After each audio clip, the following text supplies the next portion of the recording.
What's up, my healthy friends? Good to have you sitting here with us on today's episode. Whether you're walking or driving or cooking or whatever you're doing, it's going to be a great chat. And I'm glad you're here because we've got the goods coming to you. But first, before we dive in 2024, it's my mission to coach 500 people to get control of their sugar cravings and sugar binges so they can stop yo-yo dieting, stop obsessing about food, and finally create a body that they feel confident being in. Now, links to begin your journey for that stuff, emotional binge and overeating, are in the show notes below this episode. Okay, today's guest, he's a smart cookie. His name is MICHAEL Antonelli, and he has spent a chunk of his life pioneering methods aimed at enhancing longevity. We all want to live forever, don't we? Optimizing health span and elevating overall quality of life. And he does it naturally and holistically, which means he's talking our language.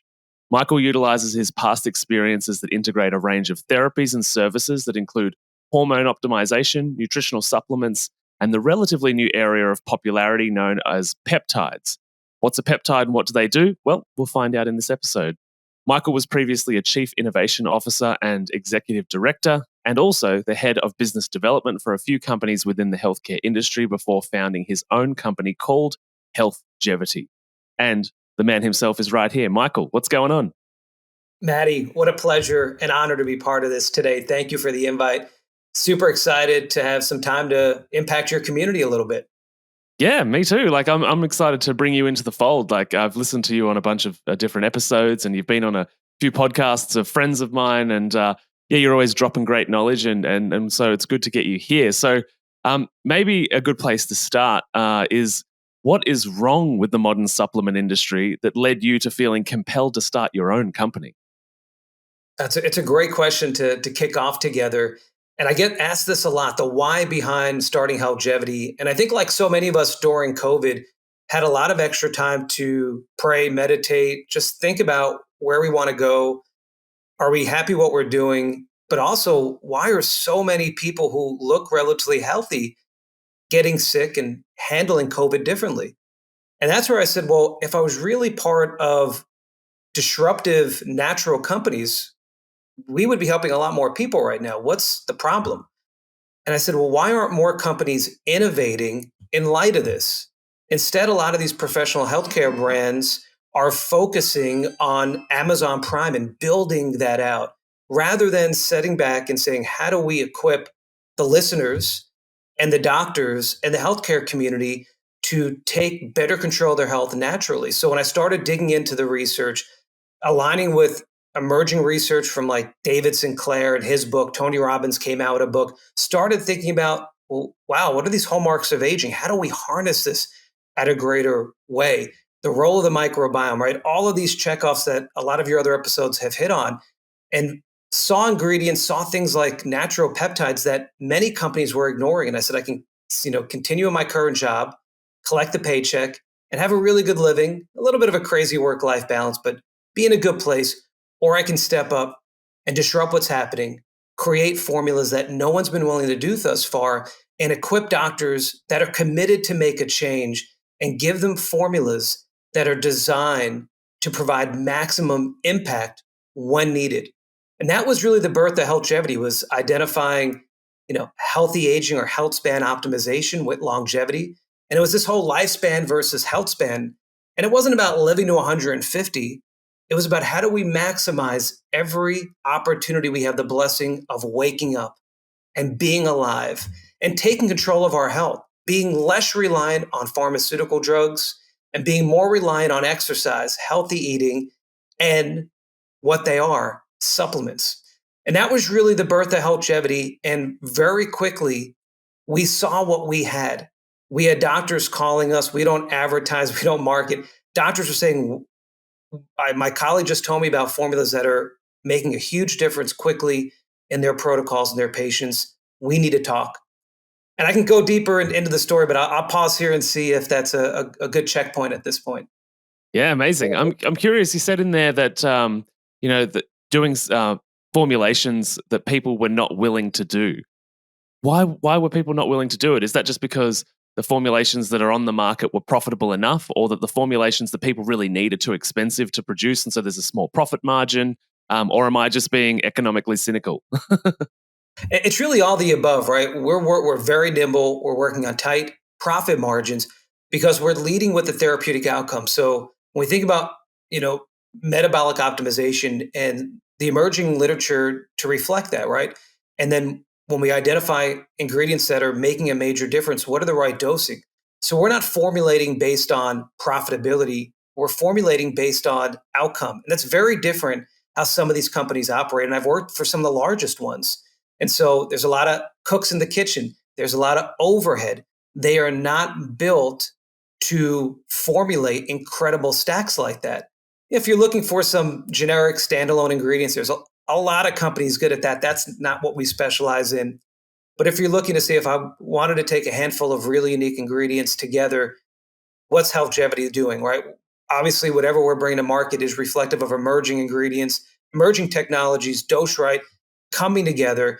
And eventually there's going to be copycats, right? Once we have mastered the market, but we've really built a nice lane in the United States practitioner space that others really haven't been copying the model because they are not designed and built that way, right? Hundreds of employees, heavy marketing expenses.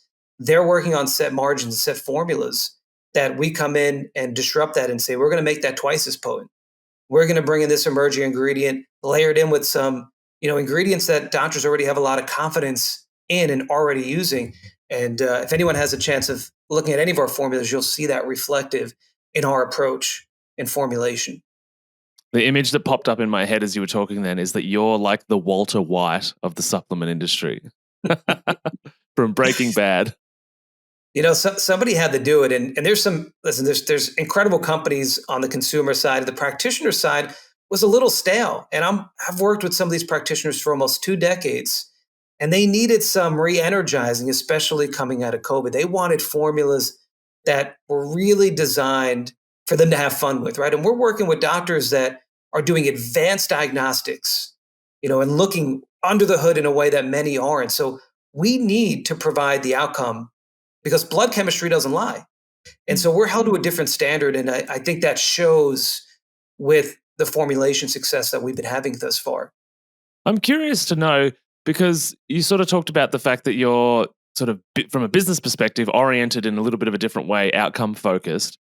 What needs to be different from a business perspective in the way that you're structured in order for that to be a profitable outcome, as opposed to the recurring customer forever who never quite gets well, which is, really half the supplement industry probably is very similar to the pharmaceutical industry, right?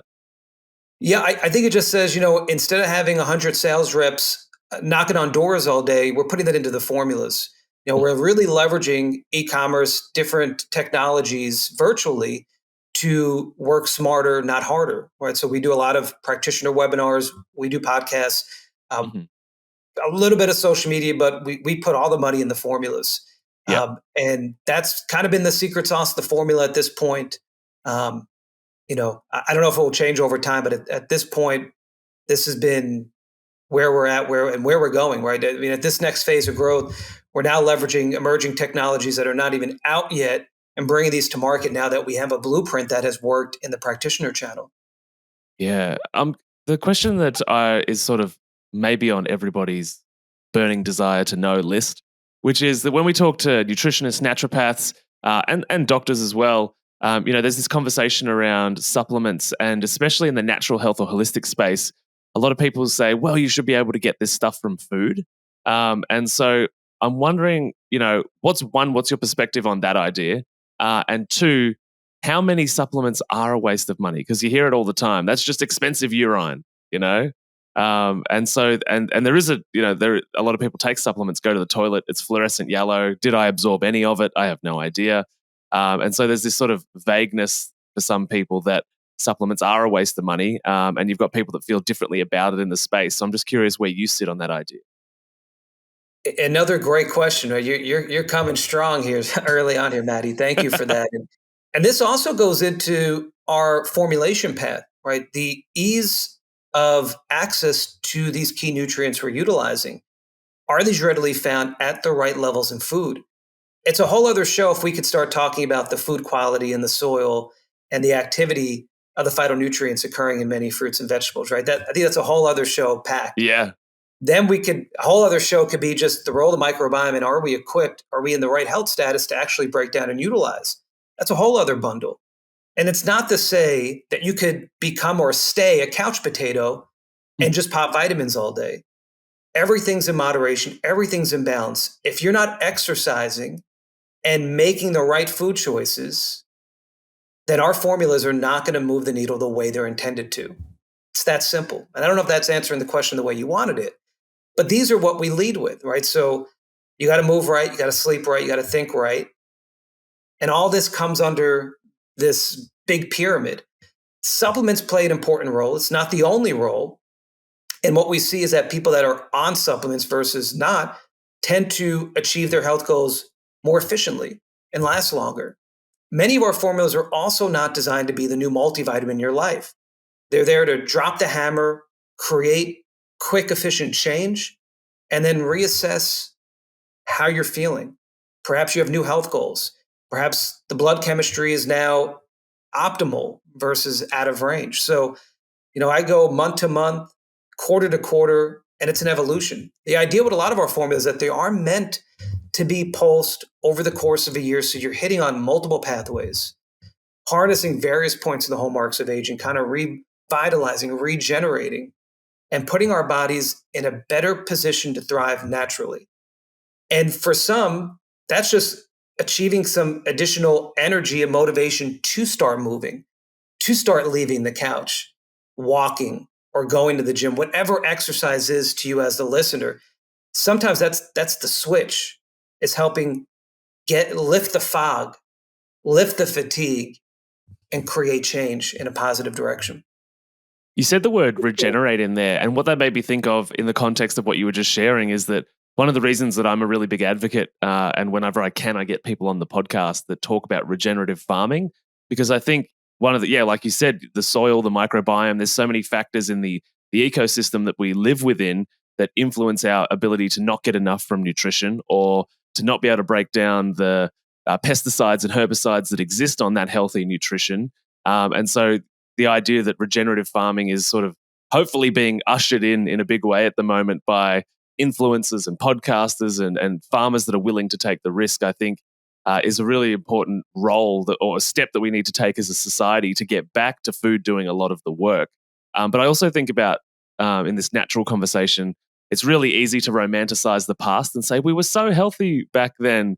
But often when they look at some of the tribes that still exist, that still behave in ways that we would have thousands of years ago, they're fit, strong, healthy. They do, 20,000 steps a day, but many of them still have worms and many of them still have all sorts of little infections that modern supplementation could optimize, heal, fix. And so I think, moving towards this one world of regenerative agriculture that helps us actually get the right nutrition, but two, having supplements that take us from not just healthy, but optimized, I think is important. Absolutely. Yeah. And then we layer in this whole other world of peptides. Mhm. So, again, these are tools in your toolbox to tap into as needed, but the foundation doesn't change. You Yeah. got to eat right. You got to move right. Your mind needs to be right. All the above. And then this is more of the back end care, but still certainly really important. And this is whether you're more leaning on yourself and teaching and learning yourself, or you've aligned with an incredible healthcare practitioner that's guiding the decisions and being part of your team. Let's go into that. What is a peptide exactly in comparison to, say, a magnesium supplement that everybody would know what that is, right? We would hope, but if not, right? I mean, yeah, magnesium's incredible, but peptides are amino acids. They're strings of small chain amino acids. 40 or under make a peptide, and then you have this larger scale, which are proteins. Peptides they're not new. They've been around for a long time. They're starting to get sexy now with the GLP-1s and the quick fixes. But peptides are definitely an unfair advantage. They will elevate any protocol you're on. So I always, when I talk to people that have reached a plateau or are on a protocol not achieving anything, right? It's like, okay, well, let's take a step back, see what you're doing, and how do we enhance that? And it's very hard to not find an area that a peptide can help with. And there's plenty of different peptides out there. Some are more popular than others. There's an arm of longevity that's brought to market oral peptides that are more well known. And then there's a second piece where we're aligning with research and development companies that are doing incredible discovery on peptides naturally occurring in nature that then we leverage AI to show that they are orally bioavailable. And then the next piece would be human studies published. And many of our new peptides do have that. So as of today in the United States, we have the largest variety of oral peptides in the practitioner channel. And that's continuing to grow because we're seeing the difference many outcomes are making when they feature one or more of these peptide formulas. Yeah, amazing. And so when you say they're chains of amino acids, are they naturally occurring? Are they lab formulated? How were they discovered? Like, because I feel like for a lot of people, at least in this audience, like the idea of peptides, they may have heard it on a podcast, but don't fully understand it, if that makes sense. Yeah, many peptides are naturally occurring. And then Hmm. there's the pharmaceutical world that are finding ways to chemically engineer and mimic them. And so we look at something like BPC 157, 15 amino acids, found, almost a century ago with a researcher in Russia that was looking at the gastric juice of dogs and then Right. found that this was also occurring in humans. And so it is crazy the discovery of many of these peptides. The research is unreal. It's well done. Unfortunately, most of it's animal models.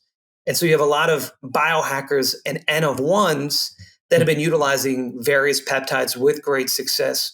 And now there's this new wave. And a lot of this in the US has been also forceful with the FDA cleaning up the mess with some of the bad players and, you know, setting the tone for we need more research. We need more human studies. We need to develop safety. And that's happening with several peptides, especially some of the newer ones that we're helping bring to market in the US. Yeah, I've used the BPC 157 before for trying to help me recover from injuries. Absolutely. Yeah. I mean, BPC works systemically, but where we see a lot of people gravitate to use it is the repair, regenerating, and healing support it has. It's also incredible for any gut dysfunction, right? So we think about the low hanging fruit, right? Anybody on a PPI, intestinal permeability, bouncing back from antibiotic use. It does so much wonders. There's no, there's really was no surprise when WADA banned it for all the athletes using it for that edge that they were getting. But that also put on the map, right? That usually indicates, well, they must be onto something. Something is working here. And this also back into Russia and the Cold War, where a lot of these peptides and peptide bioregulators were being discovered, and the difference it was making in that time. And so, if you dig deep enough, there's no shortage. If you're looking to stay up all day and all night, if you're listening to this, uh, please do. Please start digging into the variety of peptides and see which one fits the goals that you have right now that you're not achieving the way you want. Are there good peptides and quote unquote bad peptides? Like, are there ones that are like, what I mean by bad, I should qualify that, is that they do the job, but at the sacrifice of other stuff in the system? I think there's a lot of debate on this topic, right? When you're promoting angiogenesis, if you're promoting healing and function, does that lead into some potential things like speeding up cancer, speeding up immune issues, histamine reactions? And I think a lot of that has to do about how loosely regulated the quality of many peptides and supplements, are all over the world. So I think it's aligning with the brand you trust that's Mm. doing the quality control. I always say it's one of the beauties of us aligning in the healthcare practitioner world because of the extensive diagnostics and hand holding that they're doing with their patients. But I think that's also where it gets a bad rep is how loosely regulated it is. So there are some bad actors that you don't really know what you're getting. And is that what's leading to potential complications? Mm. That's why we like to hang out with guys like you. Well, I'm grateful for having this platform that you've built to educate and hopefully inspire someone who's listening, at least one person, Mhm. to take this into their own hands and speed up their health journey. Yeah. And for everybody listening, there's a famous peptide that is going crazy in the last couple of years. that everybody seems to be on. Everybody that's overweight seems to be on. Do you want to talk to us about that one that's got a lot of street cred at the moment?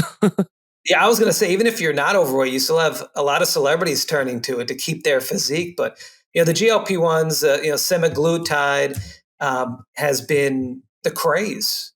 They Mm, work. We're now discovering some additional health benefits, but with a lot of good, they're in the wrong hands or not used correctly, or as we were talking earlier, that couch potato that just wants to do random GLP-1 injections, but not do the other hard work of eating mm. right and moving. Well, they're going to, there's some potential for muscle wasting to happen. So I think this is also part of, you know, aligning yourself with the right people in your life to coach you up and make sure you know what you're doing and how to minimize potential issues and just focus on the achievements. But the GLP ones in the right use have been a huge game changer for many people.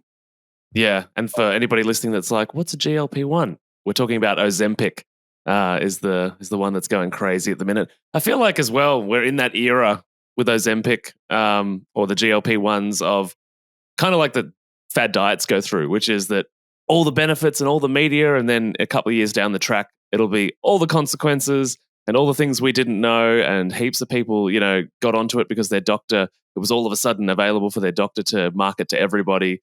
And this is often the cycle of the pharmaceutical industry, right? Is that as soon as something shows some positive results, we go hard on it until we get some consumer backlash and people suffer, and then we'll stop rather than figure that out before we get to market.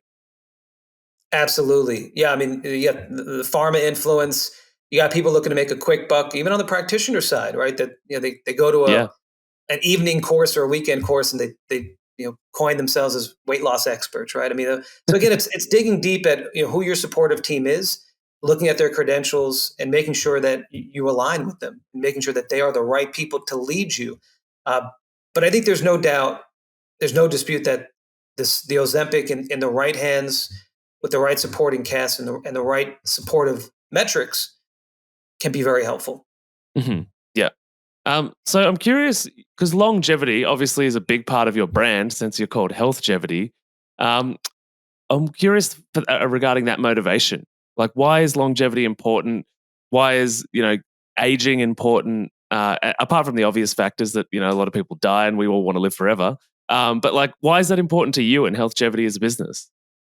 Yeah, so being in the supplement space for as long as I have, I started reading recently, as I was formulating this next chapter in my life, that aging was one of the major drivers of chronic disease. So I'm working for all these major brands targeting chronic disease, but yet ignoring aging and the mechanisms behind aging. And so that was a big aha moment. There was also another published study about 3.5 years ago that Hmm. talked about aging and the healthcare costs associated with aging. I'm like, wow, these are big buckets that still none of the quote unquote leading healthcare practitioner brands in the United States are talking about, are addressing. And so I was like, we got to go for it. And so I think there are some things that we're doing that are more longevity focused. And then there's a couple of other formulas that are more functional medicine. So longevity is really a blend of functional, integrative, and regenerative medicine therapies. And so, we go back to the root cause, right? We look at leaky gut. How do we support that? Energy. These aren't longevity hacks. These are everyday health optimization hacks. These are really important. So Yeah. we're trying to address multiple angles, multiple pathways to help you live your best. Again, earlier we said this is not a journey of living to 150. And if that's your goal, that's great. We could absolutely help you. But I think the big buzz right now is health span optimization and everything that comes with that.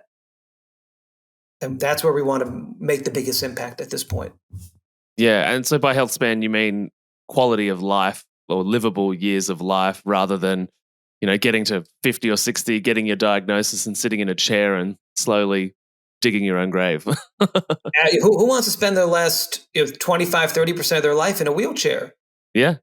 Yeah. Nobody. And then I saw a graphic at the Academy of Anti-Aging Medicine several years ago, and it was an 85-year-old marathon runner or Hmm. sprinter, And then there was another picture of somebody that was in the ring doing boxing, similar age. And then there was another person, same age, in a wheelchair in a nursing home. You tell me what path you want to be on, right? So I think there's a lot of ways to get there. We want to just be part of the conversation and raise awareness and help educate the community on small changes that can yield major results. How do you get into people's head for that conversation? Because so many people, it's like too late when they realize. I mean, it's never too late to try and turn it around and get healthy. But most people need to suffer before they actually make the change. But how do we make prevention sexy? How do we make optimization sexy? Yeah, and unfortunately, I wish we could air this podcast and touch millions of people. But I always say if we just can touch one life every time we do something, we're making an impact. And yeah, it is unfortunately to almost have the pain happen to take action, but pain comes in different ways. I've seen firsthand older family members who were supposedly in great care, leading hospitals, and they're still serving diet soda and just crazy junk food. And so when you see that, you live through that, you're like, I don't want that to be me. What do I have to do? So like there's different pain points. That always inflict you personally with something happening, although that's sometimes the greatest impact that could be made. But if you're listening and you could be feeling better, or you need a little bit of an edge back, or you're just not happy the way your health's trending, then keep listening to Matty and hopefully you get something out of today's show. Yeah, totally. It's when you mentioned the food in the hospital or leaving the hospital and still getting soda or diet soda, and the listeners have probably heard this a bunch of times, but when I worked in a hospital, I used to get in arguments with the dietitians on the ward because I was of the argument that the liver only interprets things in one of two ways. Is it a nutrient or is it a toxin? It doesn't say, oh, because you're on cancer therapy, we'll treat this McDonald's as nutrition this time because the toxic load's a little bit much, right? And so I would always argue that toxic food just adds to toxic drug load, we all know, or at least medical professionals know, that sure, drugs can be useful, but the liver still interprets it as a toxin. And so I would have these debates with people all the time that it's like, if we're putting people through this heavy therapy that's toxic and the liver processes it and detoxes it as a toxin, adding the food from the kitchen in the hospital is just adding to the toxic load. And it's probably another show we can have. I think we're on our fourth show, but a lot of these people, they're there to have patients for life. There's very little motivation to really bring somebody back to the health that they want. And so again, that's why you have to be picky. You have to ask questions and just find the right team, because unfortunately, money's a major driver. There's a lot of politics at play. Yeah, money, bureaucracy, lobbying, all of that kind of stuff is absolutely at play. I'm curious in regards to, we're talking about aging, and obviously inflammation is a big part of that. And I'm sure you probably have heard, and maybe the listeners have heard too, that one of the theories of death is just that we reach a point of free radical overwhelm. It's just a numbers game, and at whatever point we just reach a number where it's like we've got so much inflammation in our body, so many free radicals that we cease to exist, basically. So in the inflammation conversation, what kind of peptides should people be looking at to lower their inflammation? And obviously, as you said, couch potatoes, we can't help you very much because you've actually got to do the fundamental work as well. But what other stuff could we put into our bodies to help manage that inflammation? Yeah, so I think a big buzzword that we're at least talking about is inflammaging, right? And this is unresolved low-grade inflammation that accelerates aging and eventually chronic disease. So, some level of inflammation is good, right? Natural response, but paper cut, close it. But this low-grade inflammation that lingers is where things start getting tricky. So when we look at some peptides that can be an option here or a strategy, we go back to one we've already talked about, BPC 157. KPV is another one. Then there, to me at least, non-peptides that are also really unique. PEA is really underutilized as a lipid resolving mediator. It's in the cannabinoid family. We produce it in response to pain and inflammation. So by augmenting production through the supplement route is definitely an efficient way. I'm sure you've talked about uh, curcumin, right? These are out there, a lot of different grades. Everyone says they got the best. I Mhm. think another ingredient that's really underutilized is perilla seed. So when we think about the Th1, Th2 response and histamine response, perilla seed is one to read about. Boswellia, quercetin, right? These are all usual suspects, but when you pair these with the peptide world, that's where you really start seeing major changes. Yeah, amazing. Yeah, I think a lot of people are possibly going to be going to your website to check out, like, what are these peptides all about? Where can I get some? Interesting is they're starting to change the legislation around it. I'm curious to know what your thoughts are. At least here in Australia, they have been. You know, where how does that affect you guys? How does it affect access? Do you think it'll go to peptides being exclusively uh, medical doctor prescribed, or do you think they'll be available, in the way that they are now? Yes, I did hear about the ban in Australia, and that is really disappointing to hear, Yeah. just because of how many people they're helping. It's hard to ignore the amount of good it's doing, Mm, and so that I feel for your community about that. The injectables in the U.S. as well have been also really restricted in a major way. And so, getting back to oral delivery of peptides, right? Actually, helping that hurdle of oral bioavailability, which is where a lot of peptides fall short. mhm. And so, naturally occurring amino acids in an oral delivery form are now a supplement. And so, for the ones that can cross over and be orally utilized, that's the hope for some of these peptides. Mm. Now, there's some additional things we're doing to help boost the effectiveness when taken orally. So, an easy thing is putting it in a delayed release capsule, but there's another ingredient that's really, really unique. If you haven't heard of it yet, it's saccharosate sodium. It's also known as SNAC.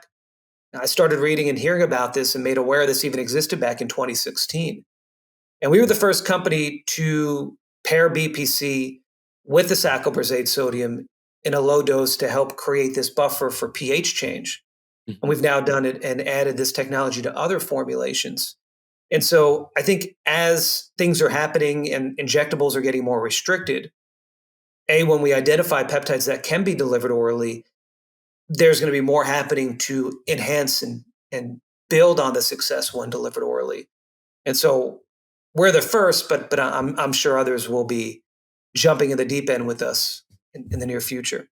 What determines whether it's a supplement or it's got to be medically prescribed? What's the I guess legal definition of what must be in the medical category versus what's available to anyone off the shelf? Yeah, this is a gray area that is poorly defined, and Mhm. so I think historically most peptides had to be injected or provided as a nasal spray, for example. And at that point, right away, it needs to be through a pharmacy. And so that's a 503A delivery or 503B, depending on the level of approval you have. Yeah. And that's why so many were going to pharmacies. And then you have research only, not for human consumption, right? These Facebook ads that pop up or Google ads, and you know they're still selling to humans. That's a whole other very loosely regulated, can be made in a kitchen kind of thing. And some of them are trying to do the right thing and get third party assays to show it is what it is, but it's kind of buyer beware. Yeah. And so I think, and I'm working with some incredible doctors, Dr. Ed Lee being one of them, who is creating and trying to lobby to get the 503As back to have approval to make these injectable peptides again. So there's a lot happening in the US. I don't know if it's going to trickle over to Australia and what's happening there. I'm not knowledgeable enough about that landscape. But we have this piece right now of orally absorbed peptides, which unfortunately not a lot of them are. So it minimizes that list. But then we're forming partnerships like, well, I don't think I mentioned it briefly, but there's a company out of Ireland called Noritas, and they have the only artificial intelligence analyzer that's who's cataloged 8 million peptides so far. And they're Wow. scaling up in a big way, peptides that are naturally occurring in nature. So they're doing self GRAS and then GRAS approval, which is generally regarded as safe. They're then able, through the AI finder, to do published human studies to show what is this doing. And so PeptiStrong, which we have now, has 3 human studies. which is incredible. And two studies are underway right now, actually in Australia. One's a GLP-1 natural peptide analog, and the other is for sleep cortisol management. And so more is happening, more is coming. We're leveraging peptides naturally occurring in nature that are in very small amounts in food and finding ways to magnify and create this right dose to provide the outcome that we need and what doctors are leaning on. My assumption would be that those ones that are naturally occurring in nature are not patentable. And is that simply because, is that true? And two, that's because they're a naturally occurring molecule? So they are filing multiple patents. So I think as of today of this airing, they have 59 patents filed on Right. various peptides. So I think it's not only the discovery, but maybe the combination of several peptides together is Uh, where they can file IP around. gotcha. But yeah, if it was just a one pull it out, it's naturally occurring, that might be harder to do. Mhm. But being that it's a combination and peptide plural happening, that's where I think they can lock in the IP. Yeah, right. Yeah, so interesting. I'm curious for anybody listening that's thinking, oh, this sounds interesting, sounds like it could help. Who is the ideal person that should come to your website and get their hands on a bit of gear?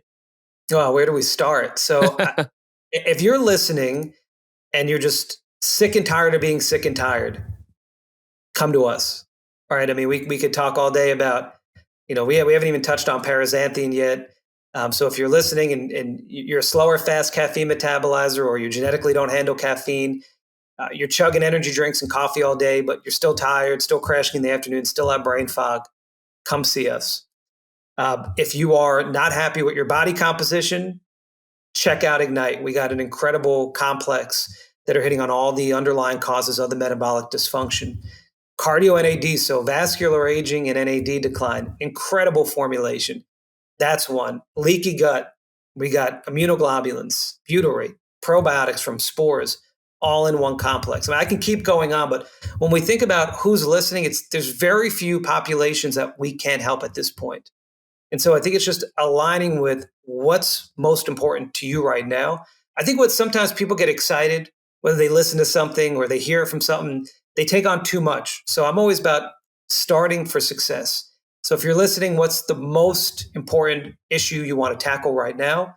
And what are the one, two, or three things you could do right now to start?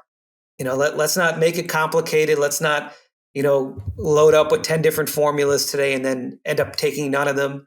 I'm all about slow and steady, gradual change to get us where we want to go. I remember when I sent you an email and said, I've got a couple of injuries, this is going on, what should I take? And you were like, well, where do I begin? But it's true, it's complex. This is what's so beautiful about personalized medicine Mhm. is it's not one size fits all. And it continues to change and evolve. So Yeah. we just want to be part of the journey. You brought up the paraxanthine, which is absolutely in my notes, so I'm glad you brought that up. But talk to us about the caffeine metabolizers and the people that don't have great metabolism with caffeine or have issues with caffeine, and how paraxanthine supports, helps, and what its impact on the body is. Yeah. So if you're listening and you know right away, if you drink coffee after 10 a.m., you know you're going to be up all night, right? That's you're a slow metabolizer. Then there's someone listening right now that probably has a coffee in their hand. I don't know what time they're playing this. There's some people that could just chug coffee all day or drink coffee, go to bed, hitting energy drinks all day. They are fast metabolizers. So they're numb to it. They're not getting any of the benefit. And then you have this other group that have some genetic issues with caffeine. So there's a lot of you out there. We are blessed to work with some incredible researchers and like-minded individuals that want and know we could be doing better. And so that one person that's part of the team here is Sean Wells. I don't know if you know him. Uh, the Energy Solution, if you haven't read his book, follow him on Instagram. Just an incredible heart, passionate. He's founded many ingredients, but paraxanthine is one of his babies with others, of course. But paraxanthine is one of the main metabolites that caffeine converts into. And so 80% of the benefits of caffeine is because it converts into paraxanthine. So by delivering pure paraxanthine, you're biohacking or skipping the step of leaning on your body to metabolize it. And so that's the big, big difference for many. And so the other beauty is the half-life. three and a half hours. So you could take it and it gives you this nice edge, right? When I'm on this formula, I look back and I'm like, I accomplished more than I thought I would have today. How did I, like, you just get elevation of your game, that edge. That's why we call it a brain boost. But you don't get jitters. Your heart doesn't beat. You're not sweating. It just locks you in when you need it. And so the more you take it, the better it is. But it could also be taken as needed. So we did it as a 2 capsule serving purposely to help dosing. So some like to take one in the morning, one midday, all 2 at once. For those that are also thinking right now, well, what about when I'm sluggish in the morning because I'm hungover and I need to get out of this hole? Well, you could also turn to Brain Boost for that as well. So that is the power of paraxanthine. Also could be done as pre-workout. It will also help improve basal metabolic rate and calories burned similar to caffeine. And the research is just emerging. More and more studies are being conducted. And so we're learning more about paraxanthine, even from when we launched it originally. And does it operate, the molecule itself, does it operate the same way in blocking adenosine? Is in regards to maintaining energy, and therefore does it still come with the crash or no crash?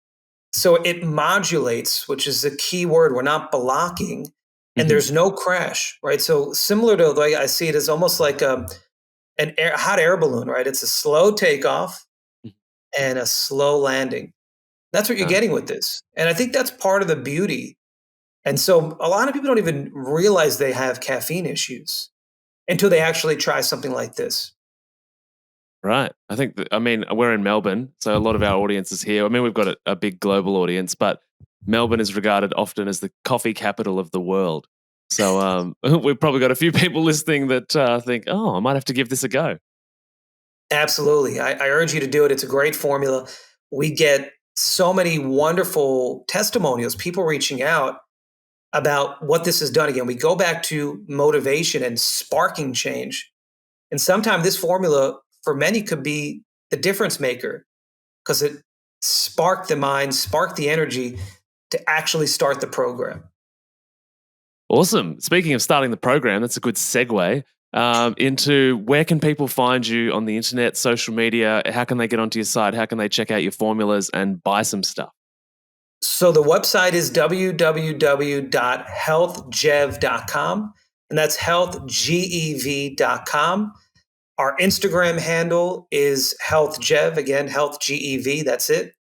So Instagram, the website, if you want to reach me directly, you can shout me out on LinkedIn.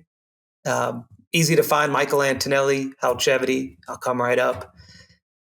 But I think that's a good start. Please, I urge you to check out the site, the formulas, see what gets you most excited. Let's just start somewhere, right? Just start even with one thing. And let's see where we go together. Sounds good.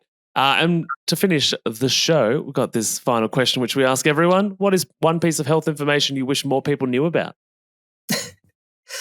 I think a lot of people know about this one, but they still ignore it, is the power of exercise. I think more and more studies are coming out about exercise being the difference maker when we talk about health span, when we even talk about lifespan, and we just talk about living our best life. You got to move. Now, that doesn't mean go to the gym and throw weights everywhere, but just move. Weight-bearing exercise. I think that, to me, paired with the food choices, is the game changer. We're in the background. We're the supportive cast. Every great movie has a great supportive cast. So we will come in handy. Hopefully that will help confirm what others might have said on your show. Yeah, no, totally. Exercise is the big one. We had, I think Paul Taylor was someone talking about a study that showed you can prevent 26 diseases by going to the gym 3 times a week, basically. Wow. He said it much better than me. So he also did a PhD and wrote a book and all of those things, specifically in that area. But anyway, Michael, thank you so much for being on the show. I appreciate your time, and hopefully we can get some people coming to hang out in your world. I really appreciate it, Matty. Thank you so much. Have an incredible day. And You thank too. you for the invite. See you, mate. Take care. Bye-bye.